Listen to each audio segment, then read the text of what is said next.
The snowstorm brought more than just a lost dog to his doorstep. It reawakened a past love he thought was gone forever. It was the kind of storm that made the world feel like it had forgotten you. White swallowed everything: cars, sidewalks, sounds, even the sky. The wind howled through the Montana pines, like a cry from something ancient. Noah Palmer tightened his coat around his military-worn frame as he trudged back toward the cabin, his 8-year-old son trailing behind, cheeks red with cold. They'd gone to town for supplies, and now they were racing time and ice to get home. Then came the bark. A faint, frantic sound. Noah froze. It came again, higher this time, desperate. His son, Eli, looked up at him with wide eyes. "Dad, is that a dog?" It was. Half buried in the snow near the tree line, trembling and matted, was a golden retriever. No collar, just panic in her eyes. Noah didn't hesitate. He scooped her into his arms, heart pounding as if the war was still in him. They didn't know it yet, but this dog carried the past in her fur. A past wrapped in soft auburn curls, the smell of coffee at dawn, and a letter never answered. And 5 days later, when the door opened and he saw her again, everything changed. Noah Palmer had come to Montana for silence. After 2 tours overseas and the sudden loss of his wife 3 winters ago, the noise of the world had grown too loud. Bozeman was quiet, tucked in snow and pine, with long roads that didn't ask questions and neighbors who kept their distance. It was exactly what he'd wanted. Just him and Eli, his 8-year-old son, trying to figure out how to build a life out of the pieces war and grief had left behind. Their cabin sat 2 miles outside town, up a gravel road that curved along the edge of a frozen lake. It wasn't much, just 2 bedrooms, a wood-burning stove, and shelves lined with dog-eared books, but it was enough. Noah had turned the garage into a woodshop and homeschooled Eli when he wasn't working security for a local trucking company. Every morning began with strong coffee and the scraping sound of boots on porch steps. Every evening ended with Eli's laughter, books by the fire, and the low hum of quiet. But this morning, the wind had shifted. A storm was coming. Not the light flurry kind, but one of those bone-deep snows that swallowed the sky and made the whole world go gray. Noah knew the signs. He saw it in the birds disappearing from the trees, the way the clouds dragged lower than usual, the uneasy silence that fell over the town like someone had thrown a thick blanket over it. He packed Eli into the truck after breakfast, determined to get supplies before the roads iced over. Milk, propane, extra batteries, routine stuff. Nothing about that morning felt unusual. By the time they were heading home, the snow had started. Big, heavy flakes clung to the windshield, and the road was already going soft beneath the tires. Noah gripped the wheel tighter, his eyes darting to the rearview mirror where Eli sat curled in his jacket, singing softly to himself. The boy had his mother's eyes, warm, steady, too forgiving. They were nearly to the turnoff when Eli sat up straighter and tapped his father's shoulder. "Did you hear that?" Noah slowed the truck, rolled down the window. At first, there was only wind and the sharp hiss of snow against metal. Then it came again, faint and high. A bark, maybe 2. He pulled over, heart beginning to thud. They stepped out, snow biting at their faces, and followed the sound toward the trees. It took a few minutes to locate her. The dog was lying in a drift just beyond the tree line, shivering, her golden coat matted with ice. Her paw was twisted slightly, and her breathing was shallow. Eli knelt beside her, murmuring gently, while Noah crouched and ran a hand along her side. No tags, no collar, but there was something about her face that tugged at something buried deep in his chest. They wrapped her in the emergency blanket from the truck and carried her back, Eli holding on to Noah's arm the whole way. Inside, they set her near the fire, gave her water, and watched her slowly come back to life. She barely moved, but her eyes stayed on them, steady and watchful. That night, After Eli had gone to bed and the snow buried the windows in white, Noah sat across from the dog and tried to shake the strange ache pressing into his ribs. He couldn't place it exactly. It wasn't just pity or worry. It was older than that, familiar. He leaned forward, elbows on his knees, and whispered into the quiet, "Where did you come from, girl?" The dog didn't answer, but her eyes never left his. By morning, the storm had shut everything down. Drifts pressed up against the cabin walls, and the power lines had gone silent sometime during the night. The world outside was white and still, the kind of quiet that feels almost holy. Inside, the dog lay curled on a folded blanket near the fireplace, her breathing steady but shallow, her eyes following every movement with quiet intensity. Eli had taken to her immediately. He'd woken early, tiptoed out of bed, and sat beside her like they were old friends. When Noah came in with an armful of firewood, Eli looked up and said, "I think her name is Maple." Noah didn't ask why. The name seemed to fit. Maybe it was the color of her coat, or maybe it was just that Eli had a gift for naming things. The boy had always been able to see more than most. Noah nodded and set the wood down. "Maple it is." They gave her small portions of food, warm broth spooned into a bowl, and kept her near the fire. She didn't make a sound, not even a whimper when she shifted her weight and her injured leg tensed. It was the kind of pain Noah recognized, the quiet endurance of something used to discomfort, something that didn't expect kindness. He posted a photo of her on a local lost and found group online, slow satellite internet groaning under the weight of the storm. He called the nearest vet, but no one answered. Roads were blocked, and phones were dead half the time. The world had folded in on itself, and the cabin became an island. Days passed like this. Maple didn't try to leave. She followed Eli from room to room, slept with her head resting on the boy's foot, and leaned into Noah's hand when he scratched behind her ear. She watched the door sometimes, especially when the wind picked up, like she was waiting for something, or someone. Noah kept looking at her. The feeling hadn't left, that strange tug in his chest. It wasn't just that she reminded him of another dog, though there was something hauntingly familiar in her movements, the way she tilted her head when she listened. It was more than that. Something about her presence opened a door in his mind that had been locked for years. He tried not to think too much about it. He told himself it was just coincidence, just the loneliness talking. But late at night, when Eli was asleep and the fire had burned low, he'd catch himself staring across the room at Maple, wondering why her eyes made his heart feel like it was remembering something before he could name it.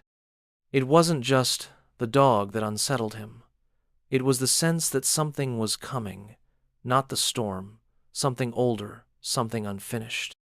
The third night, when the wind rattled the window panes and Eli was fast asleep with Maple curled at his side, Noah sat in the dim kitchen with a mug of lukewarm coffee and let his mind drift to the one person he tried not to think about.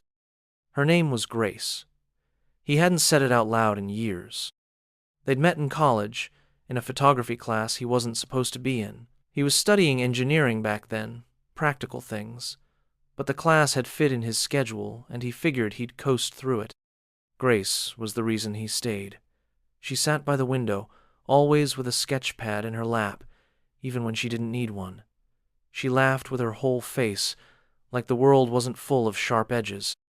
She had a golden retriever named Clover who went everywhere with her.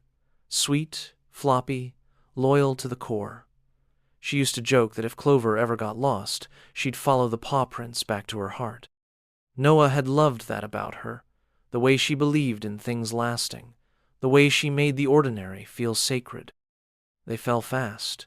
Weekend road trips, late-night conversations, afternoons spent on her porch drinking coffee and talking about what came next. Then his orders came through. He was shipping out in 6 weeks, Grace cried, but she said she'd wait. He believed her. He wrote to her from Afghanistan. Long letters, careful words. He told her about the dust and the endless sun, about the boys in his unit and the dreams he was starting to have that didn't end well. He told her he loved her, more than he'd ever said to anyone, and then nothing came back. At first, he thought the mail had just been slow. Then he told himself she was busy, that maybe she was struggling. When months passed and no answer came, something hardened in him. He stopped writing. He stopped wondering. Years later, when he came back home and heard she'd moved out of state, he tucked her memory away like a photo in a drawer. He got married. He had Eli. Life moved forward, whether he wanted it to or not. But now, sitting in this quiet kitchen with a dog that looked too much like Clover to be coincidence, Noah felt something stir, a memory, or maybe a warning. Grace had been gone a long time. But something about this storm felt like it was trying to bring her back. The days after the storm settled into a strange kind of peace. Snow blanketed everything in sight, the roads remained impassable, and the cabin felt suspended in time. There was no school, no errands to run, no reason to leave. Inside, the fire crackled, and the air smelled of wood smoke and warming bread. Eli's laughter returned, fuller than it had been in months, echoing through the small rooms like a second heartbeat. Maple had claimed the cabin as her own. She followed Eli everywhere he went, curling up beside him while he read, nudging his hand gently when he grew restless. Noah watched her more than he meant to. Every time she stretched out by the fire or rested her head on Eli's lap, a knot loosened in his chest. She started responding to her name, not just turning her head, but coming to it, tail swaying gently, eyes alert. It was subtle, but the way she moved through the house reminded Noah of a home he used to dream about, one where noise meant joy and quiet meant peace, not absence. Noah began to talk to her without realizing it. Short sentences at first, updates on the weather, comments about Eli's drawings, little things. She would lift her head and listen, like she understood. Once, when he woke in the middle of the night from a dream he couldn't shake, he found her waiting by the edge of his bed. She didn't bark or whine, just rested her head on his leg until he fell asleep again. On the third afternoon, Eli built a fort out of couch cushions and old blankets. Maple trotted in behind him, like she'd been doing it for years. He called Noah in to see it, and declared it their snow castle. When Noah peeked inside, he found the two of them nestled together, Eli reading out loud from a worn copy of Charlotte's Web, Maple's eyes half-lidded in contentment. The moment hit him hard, so soft and whole it felt like it didn't belong to this life, but to one that might have been. He tried again to find her owner. Another photo posted, more messages sent. Still nothing. With the roads still closed and the storm slowing communications to a crawl, there was nothing more to do. And the truth he didn't want to admit was that he was starting to hope no one ever came. Eli had stopped asking when Maple would leave. Noah hadn't answered the last time. He didn't want to lie. The dog belonged to someone. He knew that. But for the first time in years, something in their house felt complete. Not perfect, not healed, just full. Late that night, he stepped out onto the porch with a blanket wrapped around his shoulders. The snow glowed under a silver sky. Behind him, he heard Maple's collar jingle as she settled beside the door. She looked up at him, calm and steady. He stared out into the trees and whispered, "Don't let this end." It came on the 5th day, just as the sky began to clear. Noah was in the kitchen rinsing dishes while Eli worked on a drawing at the table. Maple stretched out beside him with her head resting on his socked feet. The radio crackled with a faint weather update. Plows were finally cutting through the county roads. The worst was over. But something about that announcement unsettled him. When the knock came, it was soft, almost uncertain. Noah froze, water still running over his hands. He turned off the tap and wiped them on a towel. Eli looked up, startled. "Is it someone?" he asked. Noah nodded slowly and crossed the living room. Maple had already risen. ears lifted, body tense but not fearful. She stood by the door, tail still, watching. He opened it. A woman stood there, her face flushed from the cold, snow dusting the shoulders of her coat. Her hair was tucked beneath a knit hat, but strands of auburn curled along her cheeks, damp and familiar. Her breath came out in short clouds. She opened her mouth, then closed it again. Noah stared at her. The rest of the world dropped away. Grace. Her name hit him like the cold itself. It filled his lungs, stopped his heart for a beat. She looked older, yes, but not diminished. Her eyes were still the same soft green, still full of light and thought, and behind that was something else. Relief, disbelief. He tried to speak, but she got there first. "I think you found my dog." Maple barked. Once. A short, low sound, like she had just remembered something she had been waiting to say. Eli appeared beside Noah, peeking around his waist. Grace looked down, her expression shifting to surprise. Then something else, something that made her eyes shimmer. Her hand went to her chest. She didn't move forward, didn't speak again. Noah swallowed hard. His voice felt far away when it finally came. "Grace." She nodded, still catching her breath, still holding back whatever wanted to come pouring out. Mabel stepped forward and placed her head against her leg. For a long moment, no one said anything. The only sound was the soft crunch of snow falling from the roof. Then Grace smiled, trembling at the edges, and whispered, "It's been a long time." They sat at the kitchen table, the same one where Noah had poured cereal for Eli that morning, the same one Maple had slept under all week. Now it felt smaller somehow, crowded with everything that had gone unsaid between them for more than a decade. Grace cradled a cup of tea between her hands, her fingers pale from the cold. Maple lay at her feet, resting in that same calm posture she'd adopted since arriving, but her eyes were wide open, tracking every movement like she knew the weight of the moment. Eli had gone into the other room to give them space, though he didn't understand why it was needed. He'd whispered to Maple before he left, asking if she'd be okay. Grace had smiled at that, a soft curve of her lips that vanished as quickly as it came. "I looked everywhere for her," Grace said finally, breaking the silence. "She slipped out when I was staying with my brother in Livingston. One second she was in the yard, the next she was gone.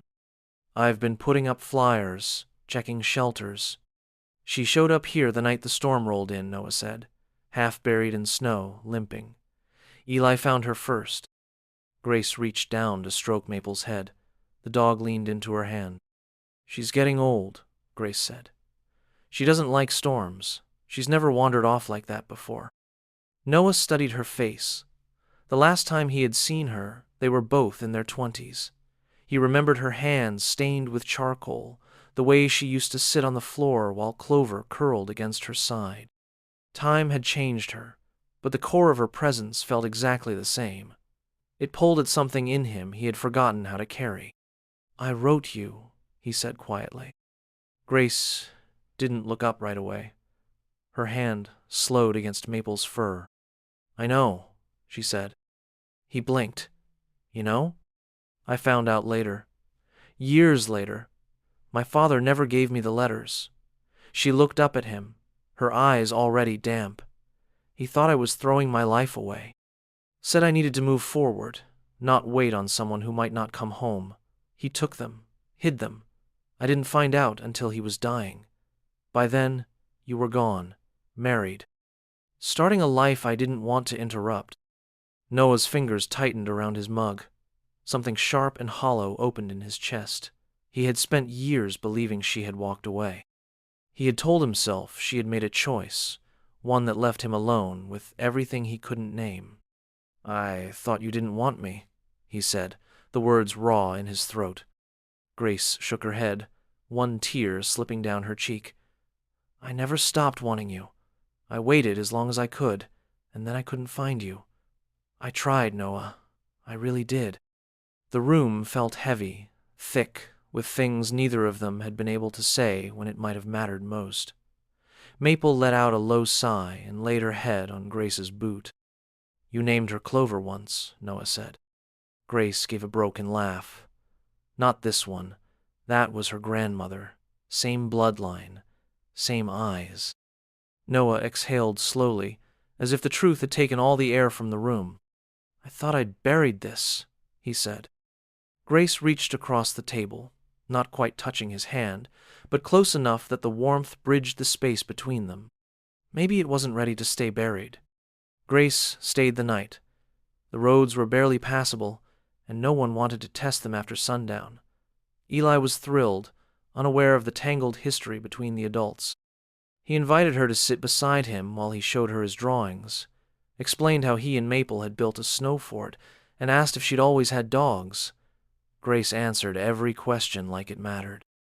Noah watched from the kitchen, caught somewhere between comfort and attention he couldn't name. Later, after Eli had gone to bed and Maple had settled by the fire again, Grace and Noah sat across from each other in the living room. The air had a warmth to it that wasn't just from the stove. They didn't speak at first. The silence wasn't uncomfortable, just full. Grace held her mug close, fingers curved around it like she was holding on to something fragile. She glanced toward the hallway where Eli had disappeared, then back to Noah. "He's a good kid. He reminds me of you." Noah gave a quiet laugh. "He's got his mother's heart. Mine's more weathered." Grace didn't look away. "I'm sorry about her." He nodded. The wound had scabbed over, but it still lived inside him. She was kind, steady. "We did what we could with the time we had. Cancer doesn't leave much room for planning." Grace leaned forward slightly.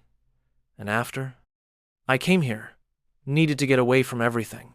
The noise, the pity, people trying to fix what doesn't want fixing." He paused. "We've been okay. Not always easy, but Eli's stronger than he looks." Grace didn't answer right away. Her eyes moved to the fire, watching the flames rise and bend. "I got married too. Briefly. It wasn't right. We wanted different things. No children. No real connection. I kept thinking I could make it work anyway. I think I was just trying to move on without knowing where I'd been." Noah looked at her, really looked, and saw the pieces of her that were still the girl he remembered. The steadiness, the quiet curiosity, but also something new. A weight she hadn't carried before. Regret, maybe. Or the long road between what could have been and what actually was.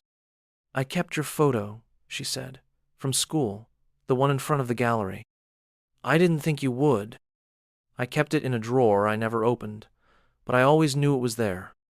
Maple shifted in her sleep, her paw twitching gently. Grace smiled and looked down. "I didn't come here looking for you, Noah, but maybe something else did." He felt it too, that strange pull, the way time seemed to close in around them, not to trap, but to circle back. "I don't know what this is," he said. "Neither do I," she replied. "But I'd like to find out."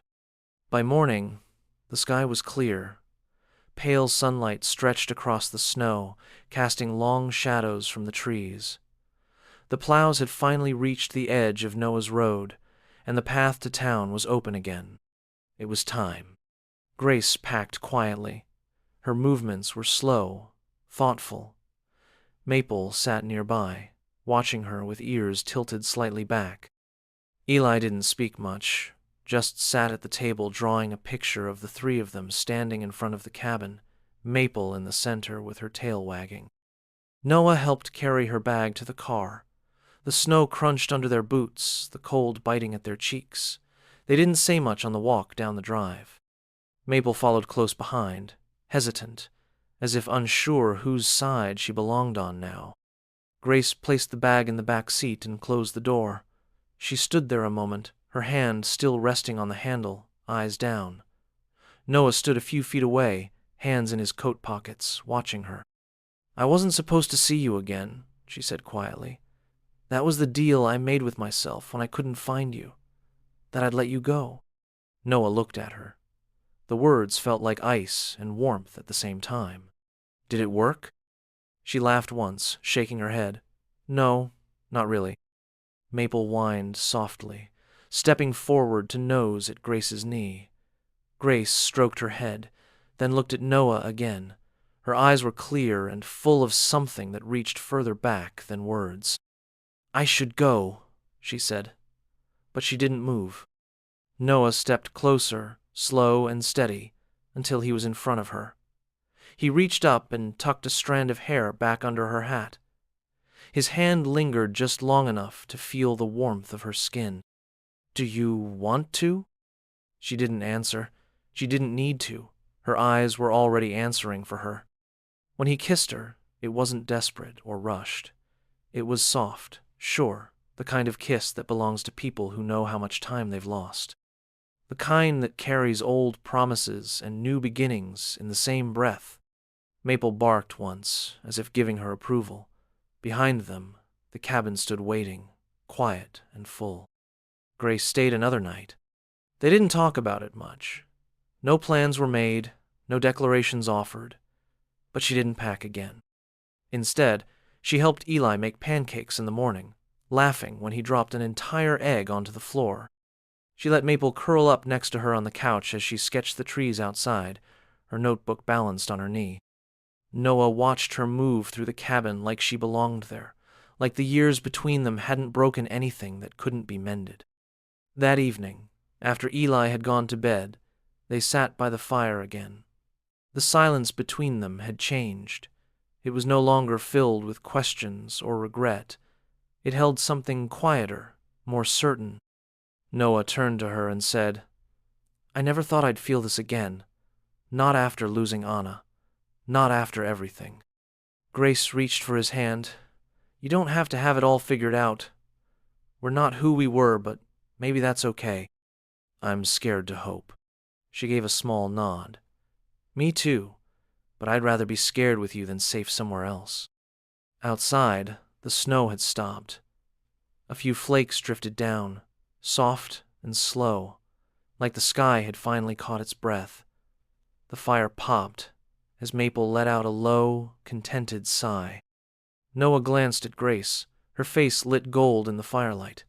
For the first time in years, he didn't feel like he was chasing a memory or fighting to hold on to something that had already slipped away. He felt still, present, whole. He looked toward the hallway where Eli slept, then back at her. "Stay," he said. "Not just tonight.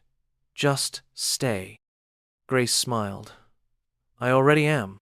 Spring came slowly to Montana. The snow melted in patches, revealing earth still asleep beneath.